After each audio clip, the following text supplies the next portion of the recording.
Baik, Bapak awali. Assalamualaikum warahmatullahi wabarakatuh. Waalaikumsalam warahmatullahi wabarakatuh. Gimana kabarnya anak-anak? Baik. Masuk semua enggak ya ini hari ini? Ada yang enggak masuk? Enggak. Nah, baik, pada pertemuan hari ini kita akan membahas materi mengenai toharoh atau bersuci. Nah, kemarin materi yang kemarin udah dipelajari belum? Udah. Jadi kalian mendengarkan apa yang guru katakan. Nah, hari ini kita belajar pembelajaran toharoh atau bersuci.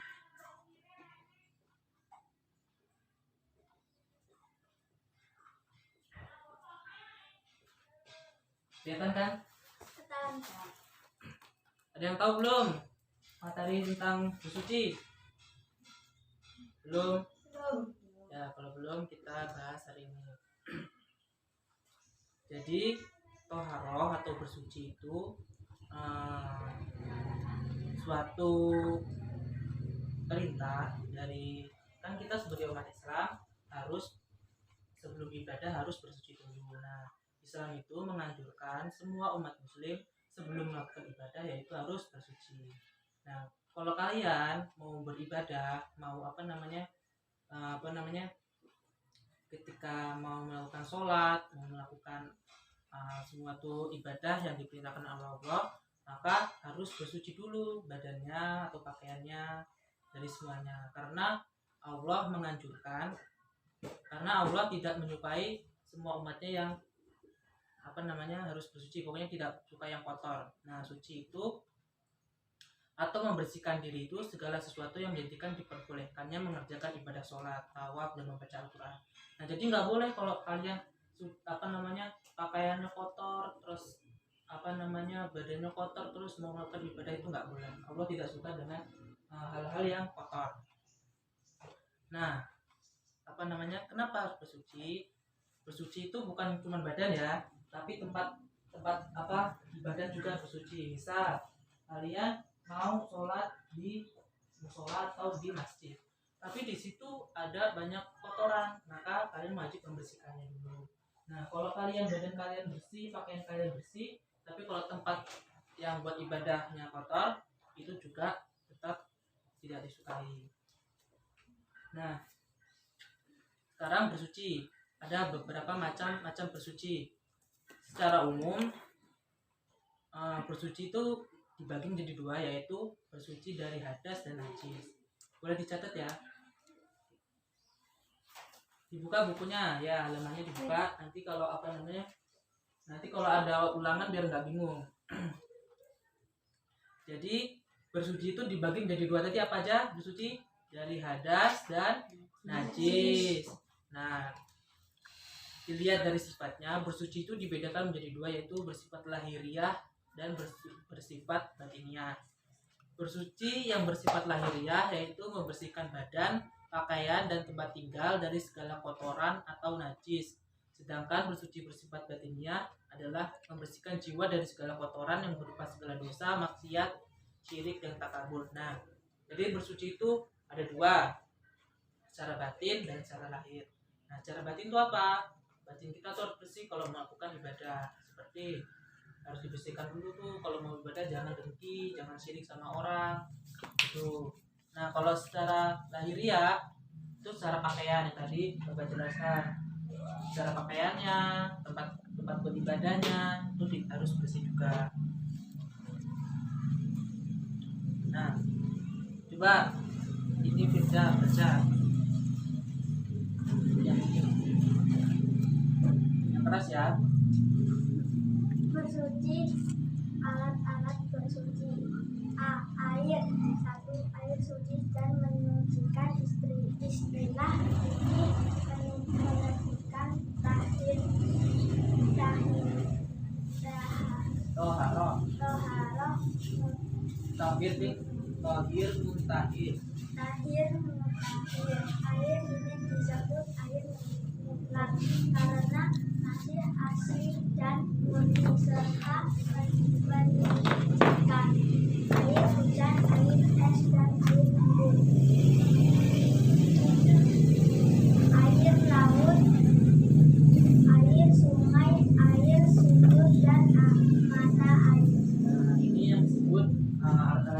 kelihatan nggak?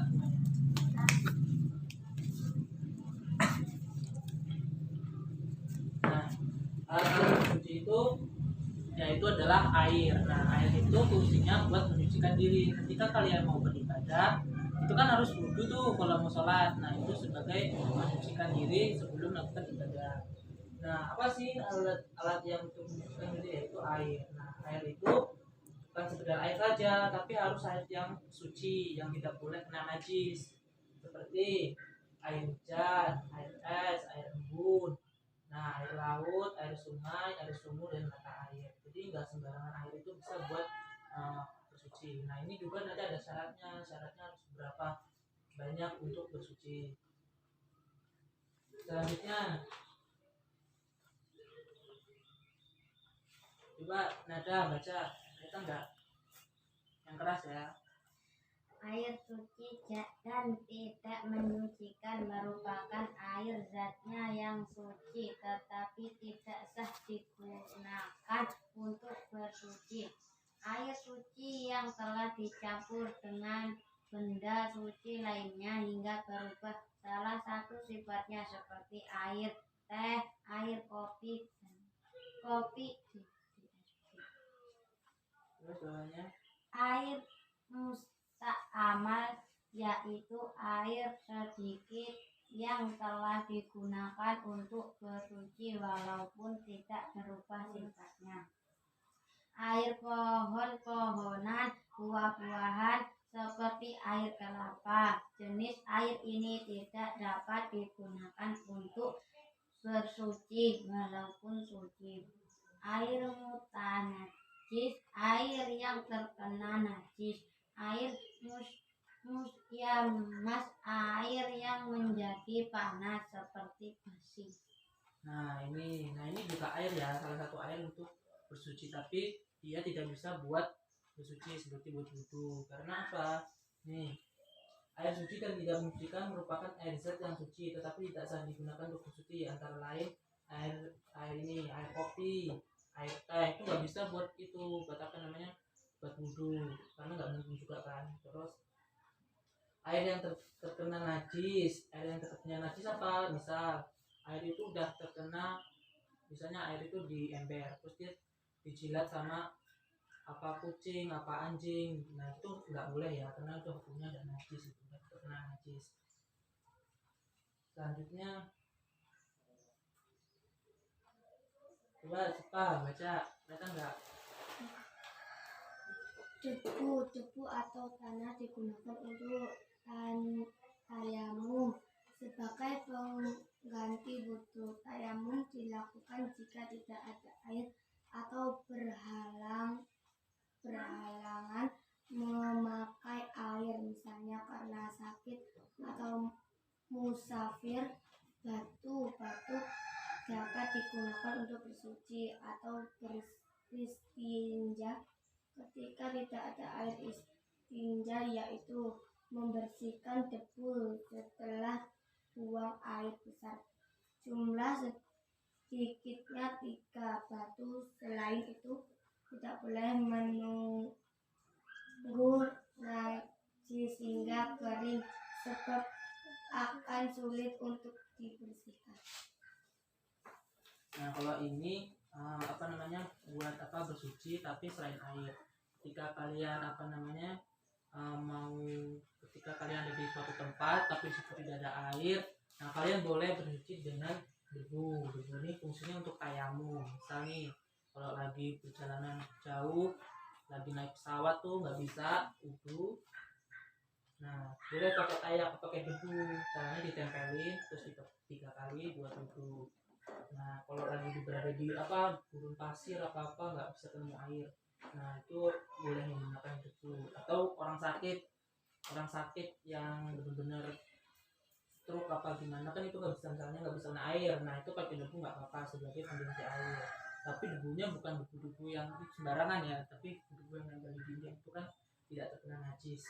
Nah yang selanjutnya itu batu juga bisa digunakan untuk bersuci atau beristinja ketika tidak ada air. Nah istinja yaitu membersihkan kotoran setelah membuang air besar, jumlahnya sedikit minimal 3 batu. Selain itu tidak boleh menunggu najis hingga kering sebab akan sulit untuk membersihkannya. Jadi kalau mau bersih-bersih ya pakai batu juga bisa, misal nggak ada air. Nah, tapi minimal batu yang digunakan itu harus 3, dan itu tidak boleh najis itu kering dulu, pas masih basah langsung dibersihkan. Selanjutnya ada, coba minta baca, kelihatan nggak?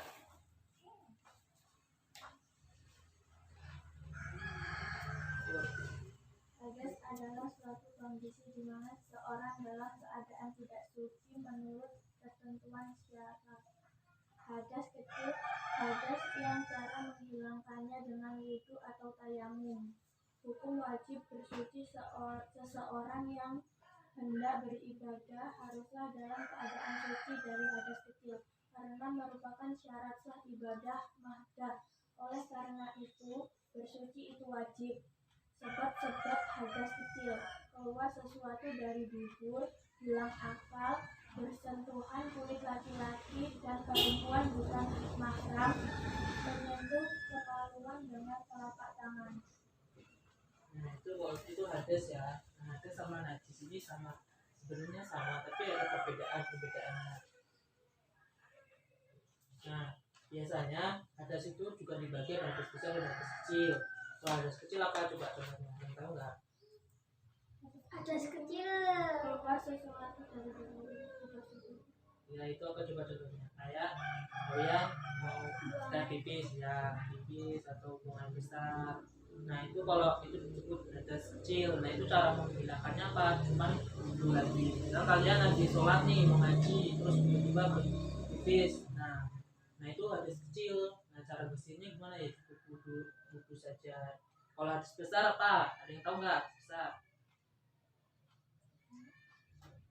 Nah, kalau hadas besar itu kalau cewek haid, nah itu disebut hadas besar. Itu nggak boleh beribadah sampai apa namanya benar-benar sudah selesai haidnya. Hadas besar itu kan kalau haid nggak boleh kan beribadah. Nah itu mana dosa, darahnya itu menjadi darah kotor, itu disebut hadas besar. Nah cara membersihkannya gimana? Yaitu dengan mandi besar atau mandi wajib. Nah itu harus dibersihkan. Selanjutnya, nah ini pembagian hadas besar ya. Bisa baca kan? Hadas besar, hadas yang cara menghilangkannya dengan mandi wajib atau bertayamum jika tidak ada air. Tapi lebih diutamakan untuk mandi wajib dulu ya. Karena hadas besar itu gimana ya? Benar-benar harus dibersihkan, benar-benar bersih. Nah sebab-sebab hadas besar yaitu berhubungan suami istri, keluar mani tidak disebabkan melalui mimpi atau yang lainnya, meninggal dunia, datang bulan atau haid untuk yang cewek, dan nifas kalau habis melahirkan. Nah cara wajibnya mandi itu gimana cara membersihkannya? Itu dengan niat, terus mengalirkan dan membasuh air ke seluruh tubuh. Jadi semuanya itu harus kena, namanya mandi jadi harus benar bersih, semuanya harus benar. Dan itu tata caranya harus benar. Terus ada menghilangkan najis kalau ada di badan. Nah misalnya masih ada kotoran yang nempel itu juga wajib dibersihkan. Nah coba dibaca bareng-bareng. Sunnah mandi wajib membaca basmalah, berwudu sebelum mandi, menggosok seluruh badan dengan tangan, berturut-turut tidak berselang waktu. Larangan bagi orang yang berhadas besar, sholat, tawaf, dan membaca Al-Quran, iktikaf, khusus wanita haid dan nifas dilarang berhubungan suami istri dan puasa, sujud tilawah. Nah ini kan hadas ya. Jadi hadas itu harus diwajibkan untuk mandi kalau sudah selesai. Misal nih kalian cewek, kalian haid. Nah haid itu nggak boleh sholat, nggak boleh puasa kalau lagi puasa. Nah nggak boleh ngaji juga karena lagi kotor keadaannya, lagi berhadas besar. Nah, caranya gimana untuk melakukan, misalnya sudah selesai haid itu, untuk membersihkan diri lagi, yaitu membaca Bismillah dulu, terus berwudu sebelum mandi, terus setelah itu baca niat, nah baru mandi. Ini sebenarnya kurang. Nah, dan mandi itu menggosok seluruh badan dengan tangan berturut-turut dan tidak berselang waktu. Nah, larangan bagi orang yang berhadas besar itu nggak boleh sholat, itu nggak boleh, karena kalau kalian sholat ketika lagi berhadas itu dosa hadasnya. Tawaf juga nggak boleh ketika sedang haji, tidak boleh melakukan tawaf. Dan memegang mushaf dan membaca Al-Quran. Kalau lagi berhadas juga nggak boleh memegang kitab atau Al-Quran, membacanya juga nggak boleh. Terus itikaf, berdiam diri di dalam masjid, zikir di masjid juga nggak boleh, karena takutnya kalau cewek itu haid darahnya netes dan kena yang lain, itu menjadi najis. Dan khusus wanita haid dilarang berhubungan suami istri dan berpuasa. Pas puasa juga nggak boleh puasa kalau lagi haid, dan sujud tilawah juga nggak boleh. Nah, yang sekarang najis, ayo dibaca bareng-bareng lagi. Secara bahasa kata najis merupakan bentuk fa'il dari kata najasa yang berarti kotor. Sementara menurut istilah najis adalah sesuatu yang dianggap kotor oleh syara. Adapun yang termasuk najis disepakati oleh Imam Mazhab 4, Imam Syafi'i, Imam Ahmad bin Hanbal, Imam Abu Hanifah, dan Imam Malik. Nah, ini tuh ya beberapa dulu. Nah, najis itu tuh nih dibagi menjadi 10. Yang pertama ada tinja, 2 madi, terus muntah, air kencing, mandi, darah binatang, binatang yang bagian tubuh. Nah, ini salah kategori yang dikatakan najis. Jadi itu darah binatang kalau kena tubuh kalian juga itu najis, harus segera dibersihkan. Terus muntah itu juga, air kencing. Nah, kalau mau ibadah diharuskan pakaiannya bersih, nggak boleh kena air kencing. Nah, air kencing hari itu juga nggak boleh, nanti takutnya dosa kalau kalian ibadah dengan pakaian yang kotor. Nah, bangkai binatang itu makan najis, karena tidak boleh dimakan. Kalau kalian makan bangkai binatang, yaitu najis masuk ke dalam tubuh kalian. Dan binatang yang bagian tubuhnya terpotong. Nih, macam-macam najis. Baca lagi yuk. Macam-macam najis. Najis merupakan najis yang tergolong ringan seperti air kencing, bayi, darah, kencing,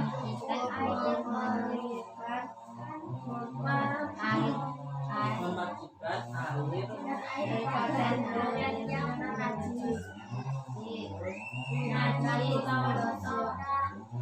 merupakan najis yang tergolong sedang seperti darah, tanah, bangkai, minuman, najis ainiyah adalah najis yang kelihatan wujudnya. Najis murniah adalah najis yang tidak terlihat wujudnya. Najis mukhalathah ini sebenarnya mukolato ya. Mukolato ini salah najisnya. Yuk, baca lagi. merupakan najis yang tergolong berat, yaitu najis dari anjing, baik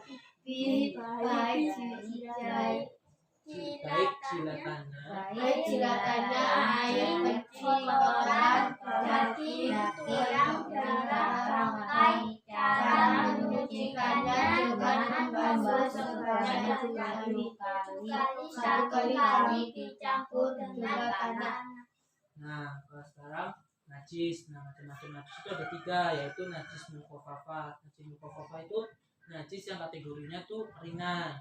Yang kedua ada najis mutawasito. Kalau mutawasito itu sedang. Yang terakhir ada najis mughalado. Mughalado ini najis yang besar, yang membersihkannya itu harus menggunakan tanah. Jadi kalian harus menggunakan tanah dan debu selama 7 kali. Nah, kalau najis mukhafafah, najis yang kering itu contohnya kayak terkena air kencing bayi. Nah, itu membersihkannya cuma dikasih air atau enggak dicuci bajunya. Ini yang tergolong kering. Nah, yang kedua ada najis mutawasito. Kalau najis mutawasito itu tadi masih najis apa? Sedang. Nah, golongannya sedang. Najis ini merupakan najis golongan sedang seperti darah, nanah, muntah, bangkai, minuman dan makanan. Nah, kalau terkena darah yang seperti tadi dijelaskan, segera dibersihkan atau terkena nanah, muntah, dibersihkan. Nah, yang terakhir ada najis mughalado, yaitu najis berat. Nah, kalau najis berat itu seperti kenapa? Pernah megang anjing, megang babi, terus makan dagingnya, itu nggak boleh. Di Islam dilarang memakan daging babi dan memakan daging anjing, memegang juga nggak boleh.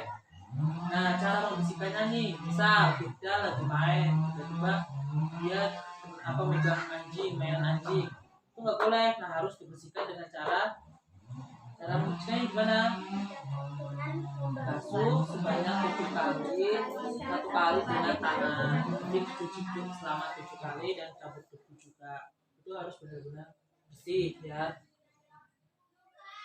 Terus selanjutnya apa? Wudu. Ya, dibaca lagi. Secara bahasa wudu berasal dari kata wata, yatawadahu. Wudu artinya bersih atau indah. Sedangkan menurut istilah wudu adalah membersihkan anggota tubuh dengan air yang suci, mencucikan dan menghilangkan hadas berdasarkan syariat dan rukun. Nah, terus syarat sah wudu apa? Islam, Mumayyiz atau tamyiz. Terus menggunakan air yang suci dan menyucikan, tidak dalam keadaan besar, tidak ada yang menghalangi sampai air anggota tubuh yang sesuai seperti basuh.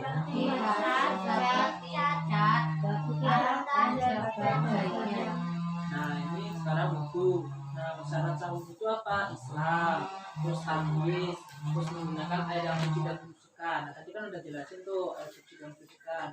Ayo, apa salah satu contoh air yang suci dan mensucikan? Ya, air hujan itu contoh air suci yang mensucikan. Tapi hujannya deras ya, itu bisa buat wudu. Apalagi contoh air suci yang mensucikan?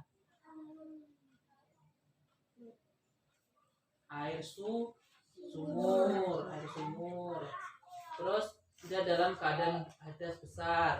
Nah, kalau wudu kalau masih berhadas juga nggak boleh. Ya boleh, tapi nggak sah, intinya tidak boleh buat beribadah. Terus tidak ada yang menghalangi sampai air pada anggota tubuhnya dibasuh itu kena cat, getah dan sebagainya. Nah, kalau kalian nih biasanya kalau mengaji kan harus wudu.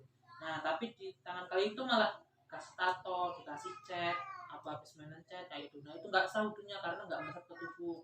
Nah, kalau pakai kutek, kalau cewek juga harus pakai kutek yang halal. Karena catnya itu tidak meresap ke tubuh.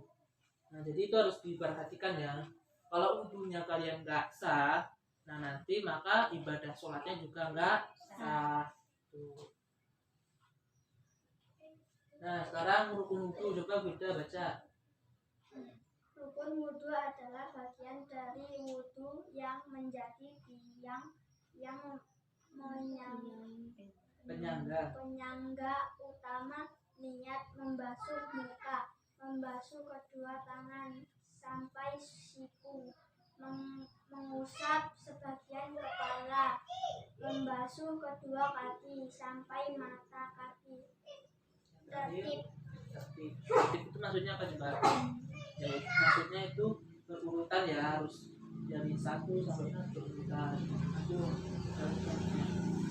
Mengerjakan amalan itu dengan berurutan sesuai yang telah ditetapkan Allah sebagaimana tercantum dalam Al-Quran hadis. dan hadis. Nah, rukun wudhu itu ini urutannya. Pertama apa? Niat. Kedua, Membasuh muka. ketiga, Membasuh kedua tangan sampai sampai siku. ketiga, Mengusap sebagian Mengusap kepala, sebagian kepala. membasuh Membasuh kedua kedua kaki kaki sampai sampai mata kaki. Tertib. nah tapi itu harus berurutan, nggak boleh duluan.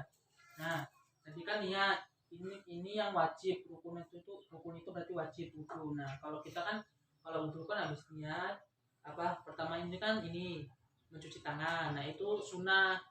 Nggak cuci tangan juga nggak apa-apa. Tapi kalau cuci tangan lebih baik. Cuci tangan dulu. Kedua kumur-kumur.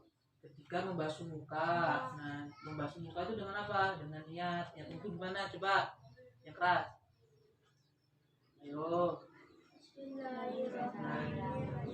Nawaitu ayrafahil hadasil asqali fadolillahi ta'ala yatim suludu krono rijalakan tinggi hadas kang hari batu krono Allah lillahi ta'ala. Kalau itu kan buat nanti ya orang Jawa. Nah, kalau udah niat apa selanjutnya?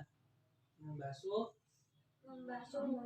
Enggak, kalau niat itu sampai muka. Kalau habis ini langsung membasuh kedua tangan sampai siku. Selama berapa kali? 3. Kanan dan kiri selama 3 kali. Nah, kalau wudhu harus sampai siku ya airnya ya. Jadi kalau pakai lengan panjang harus di ini. Nah, setelah itu mengusap sebagian kepala. Terus membasuh kedua kaki sampai mata kaki. Mata kaki yang mana coba? Ini saja, tapi harus semuanya bersih ya. Nah, yang terakhir tertib, yaitu berurutan. Nggak boleh habis membasuh muka terus ke kaki, terus habis ke kaki terus ke kepala, nggak boleh, harus berurutan. Nah, kalau nggak berurutan itu nggak sah. Yuk, tayamum coba ada. Secara bahasa memiliki makna al-qasdu artinya kesengajaan atau tujuan. Menurut istilah adalah merupakan tanah debu yang baik suci ke muka dan kedua tangan sampai siku dengan syarat yang telah ditentukan. Tayamum adalah pengganti wudhu dan mandi sebagai ruksah atau keringan bagi orang yang tidak memakai air karena beberapa halangan yang menyebabkan seorang boleh melakukan tayamum. Sebab diperbolehkan tayamum: sakit, dalam perjalanan pesawat udara, tidak menemukan air. Nah, ini apa namanya definisi dari tayamum. Nah, apa namanya istilah tayamum itu adalah menyapukan tanah, debu lah. Kalau tanah kan kebesarannya, kalau debu yang suci, debu yang ada di dinding itu tidak terkena najis.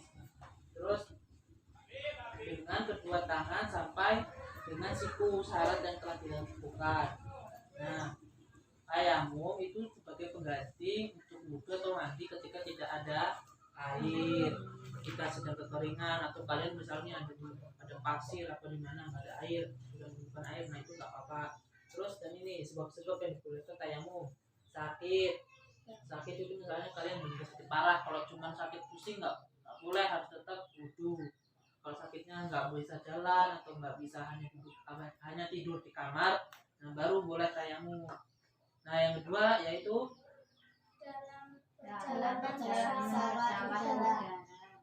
Terus tidak menemukan air. Nah, ini kan hal-hal yang tidak dimungkinkan untuk berwudu seperti biasanya, maka digantikan dengan tayamum.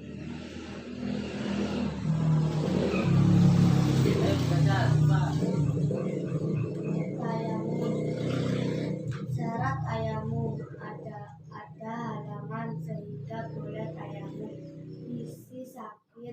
Misal sakit, sudah masuk waktu sholat, sudah diusahakan mencari air, benar-benar tidak ada, menggunakan debu atau tanah yang suci, menghilangkan najis sebelum melakukan tayamum. Rukun tayamum: niat, menyapu muka dengan debu,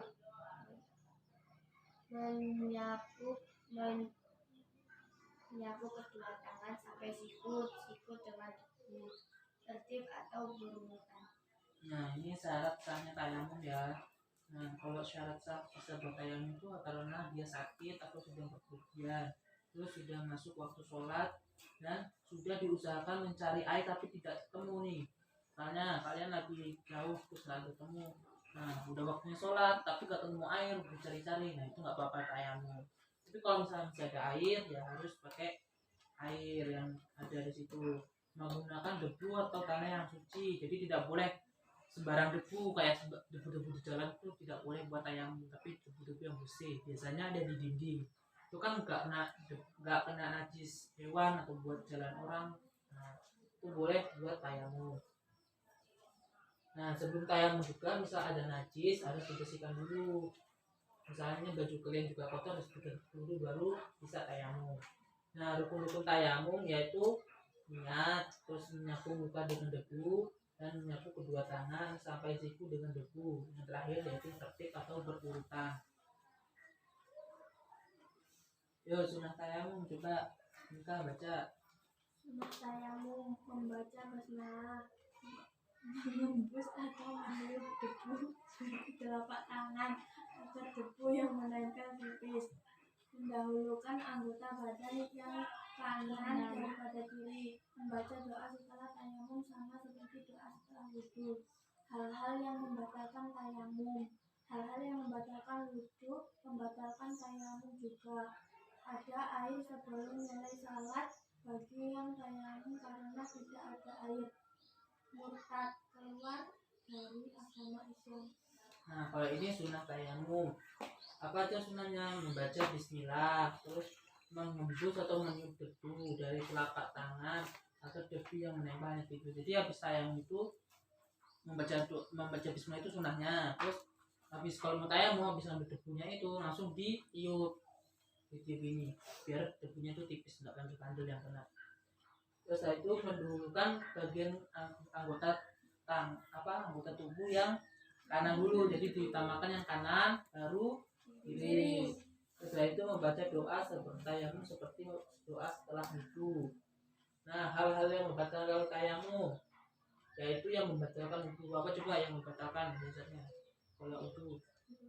Kentut. Terus biasanya kalau memegang sama lawan jenis itu juga batal ya. Kalau yang cewek pegangan sama cowok itu juga batal karena bukan muhrim ya. Terus ada air sebelum mulai sholat bagi yang tayamum karena tidak ada air. Ada air sebelum mulai sholat bagi yang tayamum karena tidak ada air.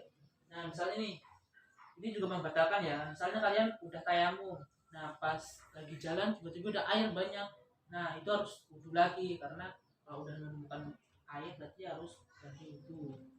Tayamumnya tadi nggak sah. Yaitu yang terakhir apa? Murtad atau Keluar dari agama Islam. Nah, kalau udah beda agama ya udah berarti tak batal, nggak bisa.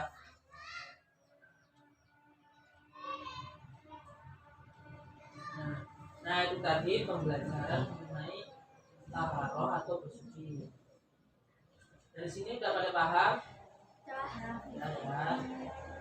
Nah, bagian taharah itu ada apa saja? Nah, bagian taharah ada apa saja? Bagian taharah, bersuci, hadas, wudu, tayamum.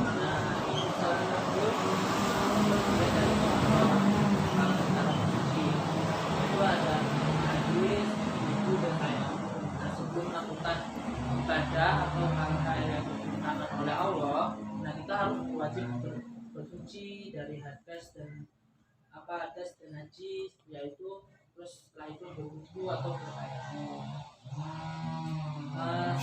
Setelah pembahasan ini ada yang tanyain? Kakak,